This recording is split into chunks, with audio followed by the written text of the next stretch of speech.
Friends, at this time we are going to begin the funeral services for Laury A. Chez. If you haven't found a seat or can't find a seat available in this chapel, we do have additional seating in the chapel across the way where you'll be able to see and hear everything as it goes on. If you have a cellular phone or a pager, we would ask you to please take a moment and turn it off or place it in the silent mode. And officiating this afternoon's services will be Rabbi Lisa Bellows and Rabbi Richard Prass from Congregation Beth Am.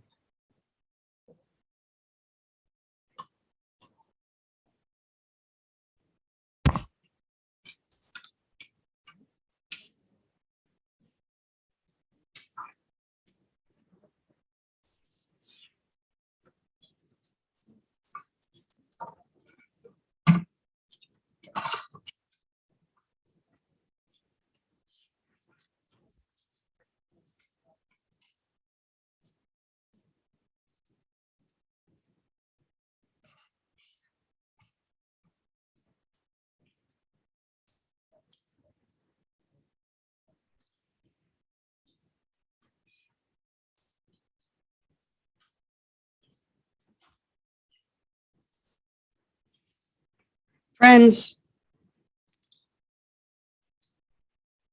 it's actually hard to believe that we are here right now at this time in this place. We are not ready. We are not ready to say goodbye to Laury. The reality of his death is nearly impossible to believe, to comprehend. And still somehow we are here. We show up. All of us in person, it's no surprise that there are two filled rooms of loved ones and also friends on live stream. We come together to offer Marcy and the family our love and support,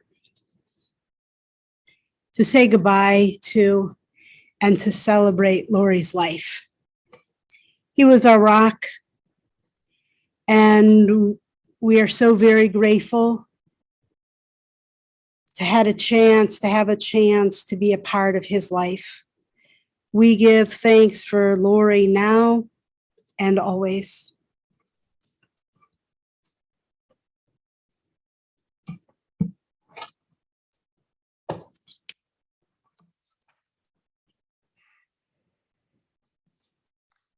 Shiviti Adonai lenegdi tamid ki mimeni balamot. We read in the Psalm, I have set the eternal always before me. God is at my side, I shall not be moved. Therefore does my heart exult and my soul rejoice, my being is secure. For you will not abandon me to death, nor let your faithful ones see destruction. You show me the path of life, your presence brings fullness of joy, enduring happiness is your gift. Death has taken our beloved Laury. Our friends grieve in their darkened world. In their silence, there is lamentation. In their tears, there is loneliness. Lost in their sorrow, may they find the presence of loving friends. Hear them, O God, and be with them. For Laury's love that united us in life and which death cannot sever. For his companionship that we shared along life's path and which continues through the tenderness of memory. For the gifts of his heart and mind that brought us joy and happiness, and is now a precious remembrance. For all these and more, we give our thanks to God. In this time of grief, we listen to the voice of our sacred scriptures that bring us the ever new message of God's nearness. It tells us of our kinship with the Creator in light and darkness, in joy and in sorrow, in life and in death. No words from Scripture have been more a companion with our people as we walk through the valley of shadow of death, have been more of a comfort than the 23rd Psalm. Adonai roi lo echsar binotesha yarbitseni al mei menuchot yanchileni, nafshi yeshovev, yancheni b'maglei tzedek lema'an shemo. If you'd like to join with me in the English translation of the 23rd Psalm, you'll find it on the inside of your leaflet. The Lord is my shepherd, I shall not want. He maketh me to lie down in green pastures. He leadeth me beside the still waters. He restoreth my soul. He leadeth me in the paths of righteousness for his name's sake. Yea, though I walk through the valley of the shadow of death, I will fear no evil, for thou art with me. Thy rod and thy staff, they comfort me. Thou preparest a table before me in the presence of mine enemies. Thou anointest my head with oil. My cup runneth over. Surely goodness and mercy shall follow me all the days of my life, and I will dwell in the house of the Lord forever. In the rising of the sun and in its going down, we remember him. In the blowing of the wind and in the chill of winter, we remember him. In the opening of buds and in the rebirth of spring, we remember him. In the rustling of leaves and in the beauty of autumn, we remember him. In the beginning of the year and when it ends, we remember him. When we are weary and in need of strength, we remember him. When we are lost and sick at heart, we remember him. When we have joys we yearn to share, we remember him. So long as we live, he too shall live, for he is now a part of us as we remember him. In the book of Bible named Kohelet, we read, "Thy never has its fill of seen. Young or old, those who depart this life never see enough of the world, never complete their task, never cherish their loved ones enough before they are called home. How they yearn for yet another respite from this final summons, and how we yearned to have them close to us for yet another challenge in our lives, yet another joy, yet another precious moment together. God, be now with those whose hearts are broken, because whenever parting comes, it comes too soon. Console them at this hour. Be near to them when light seems distant. Sustain them, O God, until that time of healing." In the book of Job, we read, "Adonai natan v'Adonai lakach, yehi shem Adonai mevarach." God has given, God has taken away. Blessed be the name of God. We'll pause now for a few moments of silence for creating space for our own memories and our own prayers.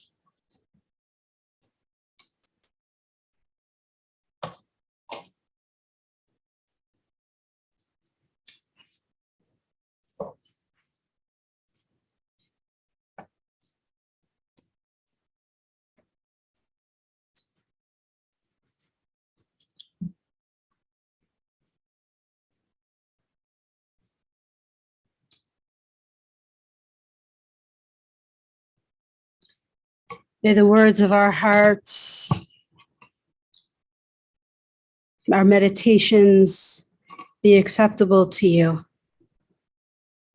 O God, our rock and redeemer. The book of Ecclesiastes tells us that there's a time to speak. There's a time to keep silent. Today, at this moment, it's a time to speak and to share words and memories from the heart. I first invite Marcy to come and share. After Marcy, Mindy will come next.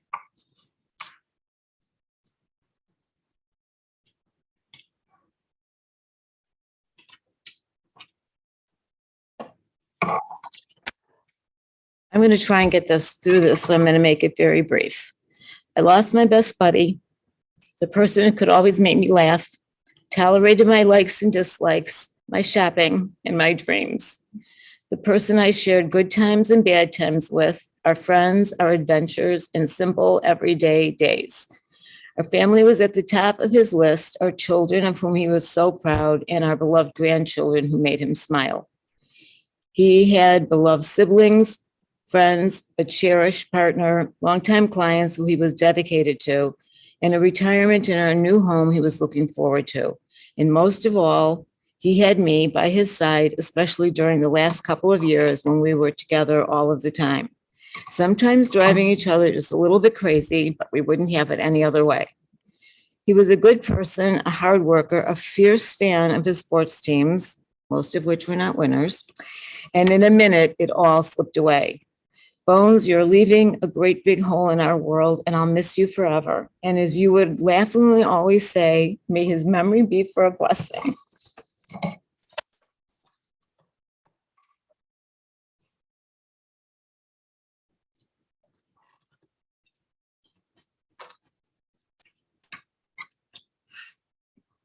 Everyone always tells me I'm just like my dad. We look alike and we have the same quiet, even-keeled personality. It drives the rest of our family absolutely crazy that we don't get excited about opening gifts, rarely get offended, even if someone does something really offensive, and are impossible to piss off in a fight. Over the last few days of hearing from so many people with stories and memories of my dad, I am reminded of so many other amazing traits of his that I hope I share. His work ethic. He was the absolute hardest worker.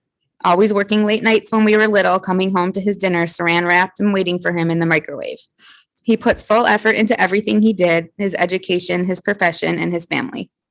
He was our #1 fan, whether it was dance recitals, POMS competitions, or every single Illinois home football game for 3 years. He never missed an event, even if it was tax season. He always came for the halftime show, but I know he enjoyed the sports more. My dad was a lover of all sports, especially the Illini and the White Sox. As neither of my siblings have any interest in sports, I got to witness so many amazing events with my dad.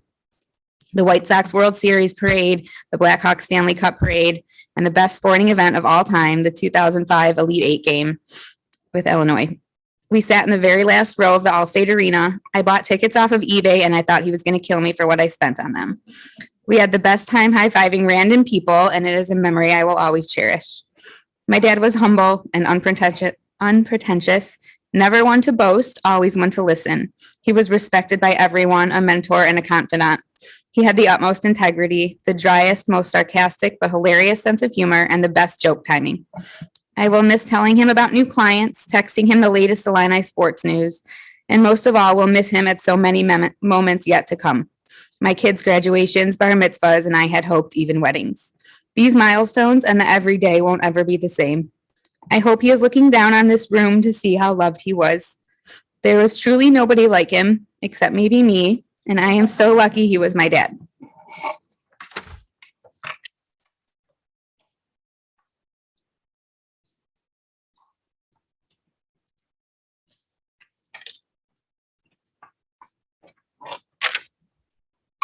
Laury A. Chez was a great man who lived a very good 68 years of his life, just for it to be cut short.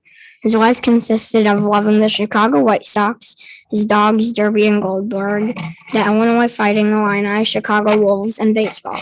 One of my biggest memories was playing baseball with him in his backyard. He was throwing tennis balls at me and I was hitting them all the way back to him. Another one was when Ace brought my family to a Chicago Wolves game and got front row seats right in front of the glass divider. That pretty much sums up my experience with him. And once again, he was a great grandfather to me and he lived a very well-lived life.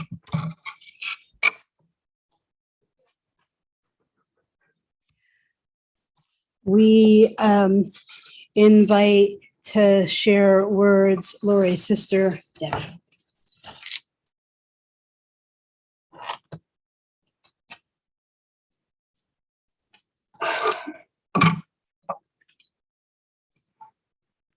Growing up, my parents often shared Laury's accomplishments with beaming pride and joy, whether it was reading his report card grades out loud or hanging up his cross-country letters on his bedroom wall. Really? Couldn't that kid ever do anything wrong? Sitting at the dinner table as kids, he would make silly faces and pull pranks that our parents didn't see, goofy gestures under the table, inevitably making me laugh and spitting out my food, of course, getting me in trouble while sitting there with a poker face and silly grin. Needless to say, he made for one fabulous role model. Even his taste in hard rock music, yes, for those who don't know, he had great taste in 70s rock. Our continued love for Uriah Heep, Blue Oyster Cult, Grand Funk Railroad, Deep Purple, Black Sabbath, etc., I could go on, was shared with great joy. During his last visit to Charlotte, Marcy and I left to have some girls' fun. When we came back, we found him floating around the pool listening to Judas Priest at full blast and loving it. I felt bad I didn't put that on the playlist I made for his visit, but leave it to George to discover those additional head-banging bands that he loved so much. I will forever be grateful for his thin body type as a young man, hence his earlier nickname, Bones, as when his paper driver's license expired, I was able to use it as my own. With the name Laury and no photo ID in those days, and just the right height and weight on it, with the added description, brown hair, brown eyes, bingo, I was him. And I was old enough to get in the bars. Thank you. I will forever be grateful for his academic smarts. The bar he set was so high. And as sibling rivalry goes, was one reason for my own competitive nature throughout college and my career.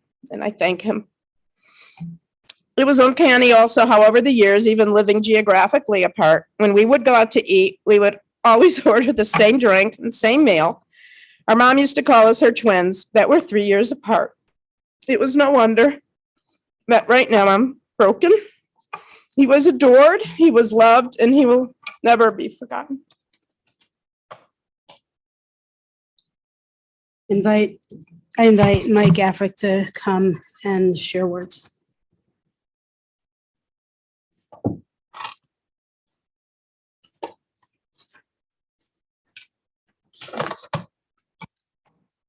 Mindy, you didn't talk about WWF and Alex and my son Andrew going to that and sitting in the first row, but that's all right. Or the Little League, or, anyhow.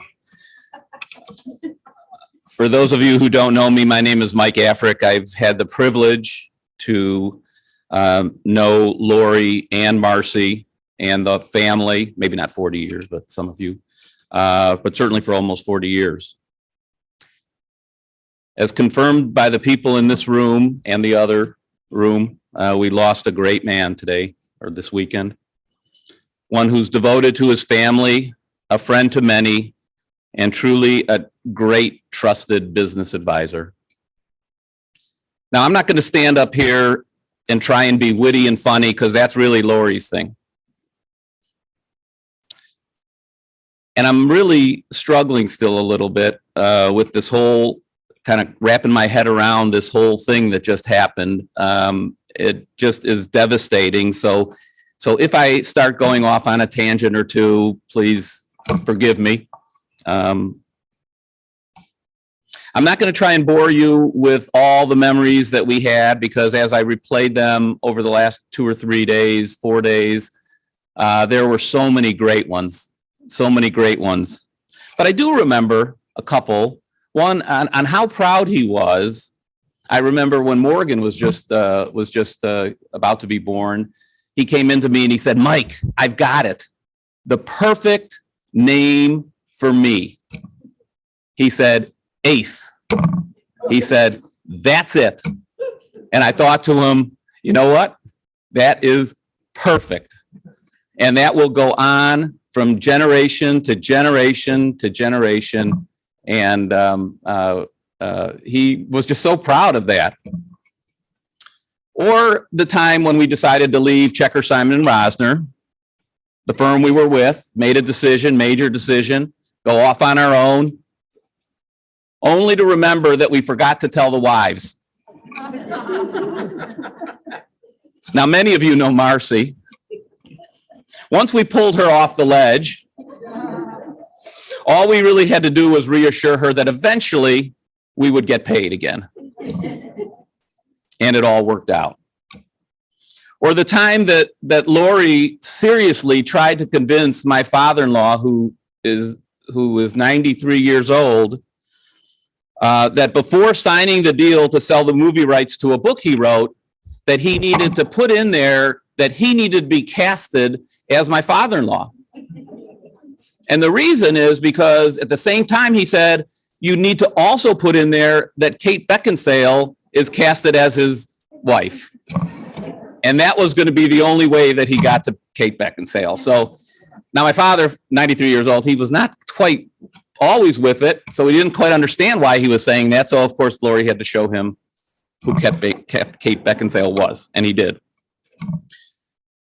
But seriously, the reason I wanted to say a few words is because you know that this was unexpected. And I know Laury, the impact that all of you in this room have had on him has been so great. And that I think that he would have wanted to say a few things to the groups of people in this room. I know he would have, because we've had those conversations for 40 years.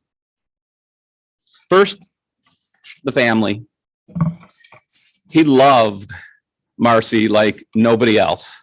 It was unbelievable. And he's a lot like many of us who probably don't say it enough, but he loved her, he cherished her, and respected her talents for her ability to open people up, to get friendly with people, to be welcoming to people. And certainly Marcy has always been a connector. And he said to me not too long ago, he said, there is nobody better at connecting people. So if you ever need to get something done, you call Marcy. She will. He thought that was unbelievable. And it is. It is.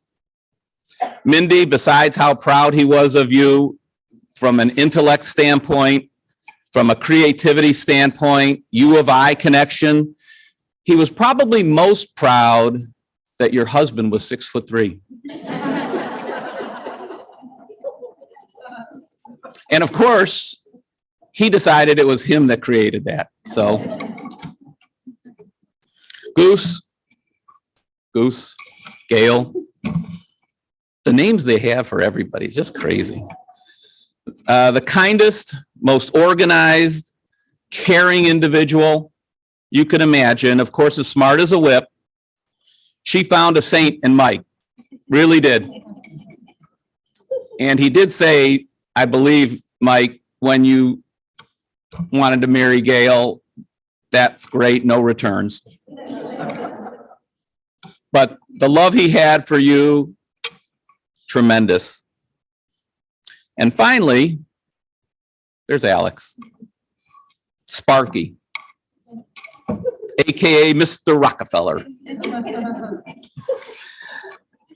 He could not stop boasting, especially when you started embarking on your law professional career as a lawyer, how much you had really began to step into your own. The things you did, the class that you showed, the talent that you had. He wasn't amazed because he knew he had it in you, but the movement there was just beautiful. And he really was proud of all of his kids. He said to me that he wanted you to know, Alex, to keep moving forward with the strength and resolve and level-headedness that you have shown over the past years. We talked about that. It's weird that you talk about this stuff, not knowing that it's going to be to a group of people, but we had these conversations. As for the friends here, you mean the world to him. He really, actually, before I say that, of course, there's the grandchildren. Ace was truly proud and loved the grandchildren, Morgan, Parker, Ryder, Peyton, Hutton, and Walker. If I got them all, hopefully there aren't any others. But he thought the world of them, and each one of them, he would spend the time to talk about each one of them's, unique talents and skills. Very proud. Very proud. A great family, as everyone here knows. Friends, you mean the world to him. He really did learn a lot from each and every one of you. He cherished his dinners, especially his birthday dinner with Alan and Karen. His optimism once Bears training camp came around, only to be disappointed every Sunday with Mike Merkin and his family. Disappointing. I don't know why whatever. His business clients and colleagues, he would want to say a special thank you to those that he met through the business connections over the years. He cared about your business. He cared about you personally. He was a great advisor. He was grateful for all the people he met over the years and supported him. You've all had a positive influence, whether it was stepping in when Strictly FX needed some help, or the respect he had for Don Levin and DRL. His first client, Ed Korleski, is here. John Snyder, the Mock family, Kuriyama. I know I'm going to embarrass and not mention some, so I'll apologize in advance. But he and I always talked about how lucky we were to have such great relationships in our lives. And the people here are those relationships. And the family, the support that the group here has given this family is beyond belief. We always said that we'll never forget the things that our business colleagues and friends have done. So to my business partner, one of my best friends, and mostly my brother, Laury, rest in peace. And may your memory be a blessing, be for a blessing. I love you.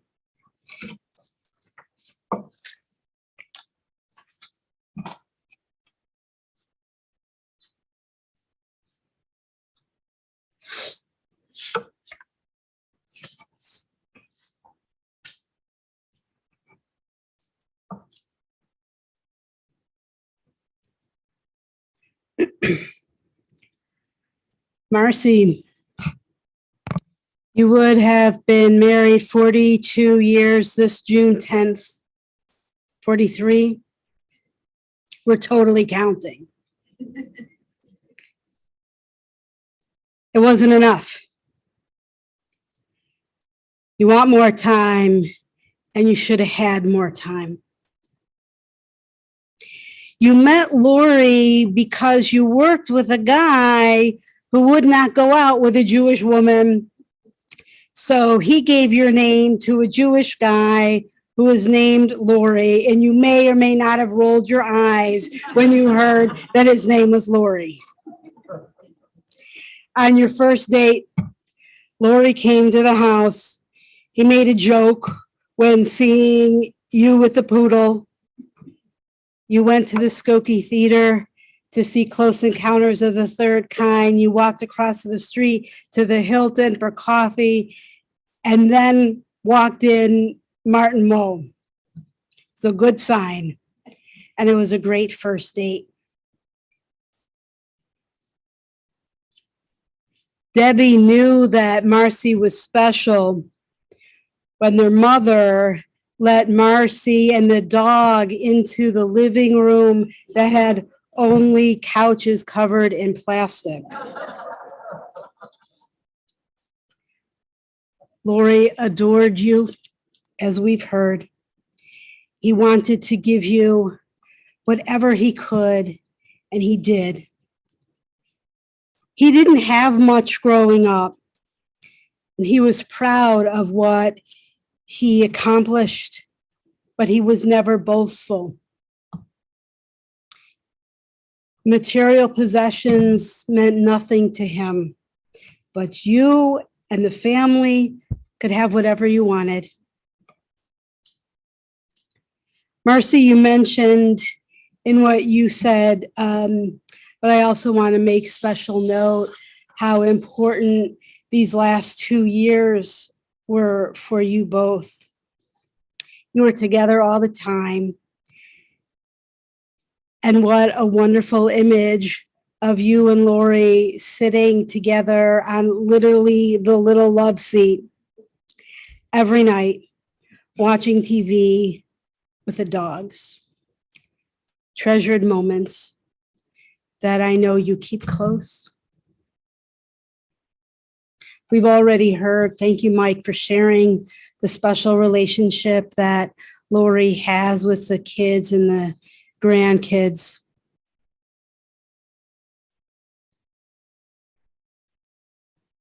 And I know, Alex, that there was so much more you wanted to learn from him, and that he had to teach you and the girls and the family.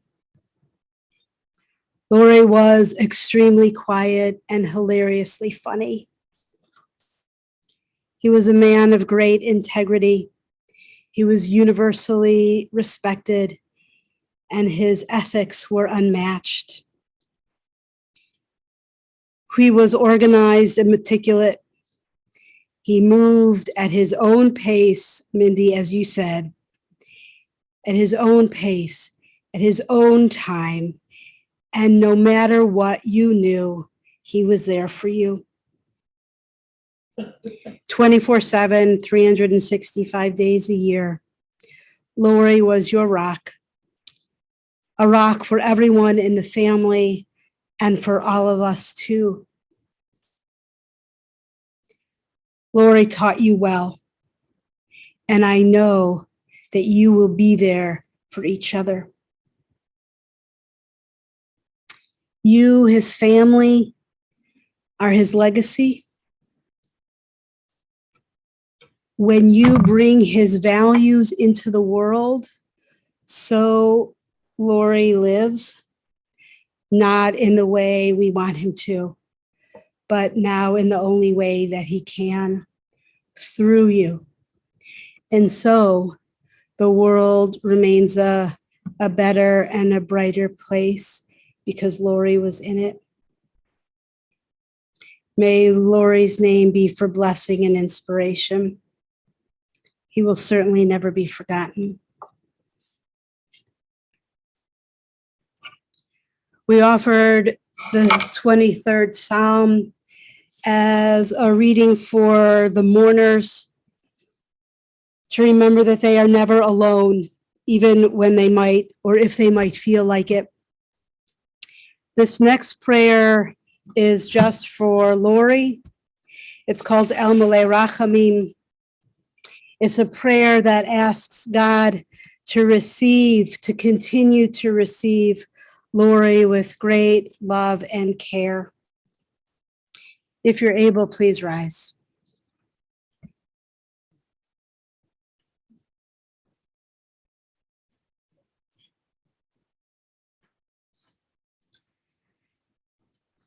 El Malei Rachamim, Shochen Bamromim, Hametzei Menucha Nechona, Tachat Kanfei HaShechina, Im Kedoshimu Tohorim, Kezohar Haraki HaMazhirim, Et Nishmat Moshe Leb Ben Mechova Gittel Shahalach Le'olamo, Bahal Harachamim, Yafsirehu Beseter Kenefav Le'olamim, Veitor Bitor HaChaim, Et Nishmato, Adonai Hu Nachalato, V'yanuach B'shalom Al Mishkavo, V'nomar, Amen. O God, full of compassion, thou who dwellst on high, grant perfect rest beneath the sheltering wings of thy presence. Among the holy and pure who shine as the brightness of the firmament onto the soul of Laury A. Chez, who has gone unto eternity. Lord of mercy, bring him under the cover of thy wings and let his soul be bound up in the bond of eternal life. Be God's possession, and may his repose be peace. And let us all say, Amen. Please be seated.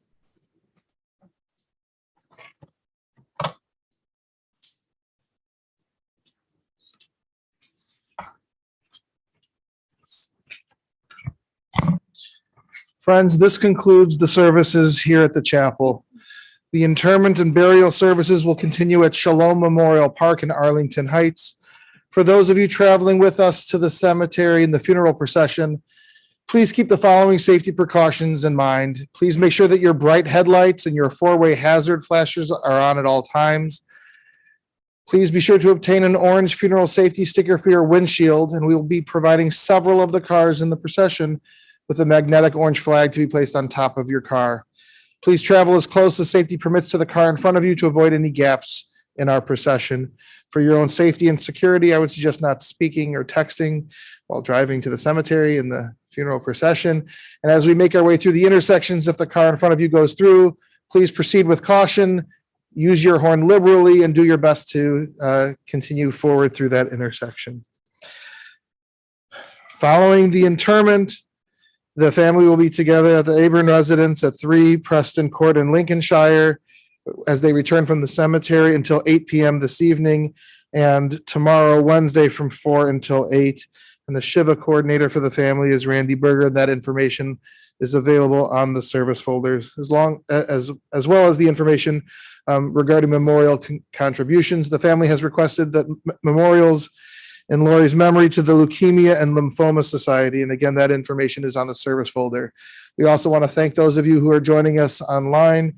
And again, all of that information regarding memorial contributions and Shiva is available on our website.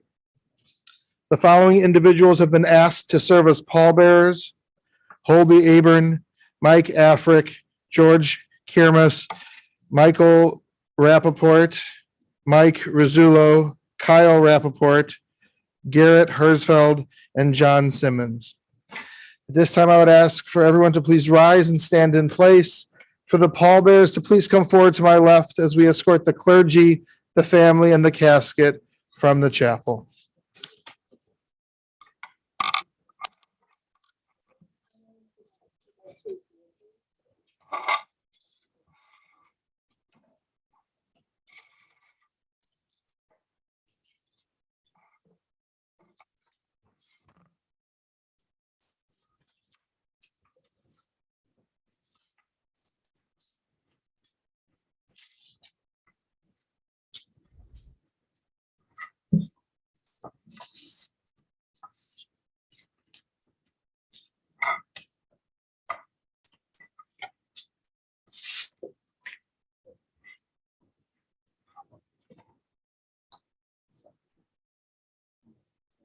Thank you. You may return to your car.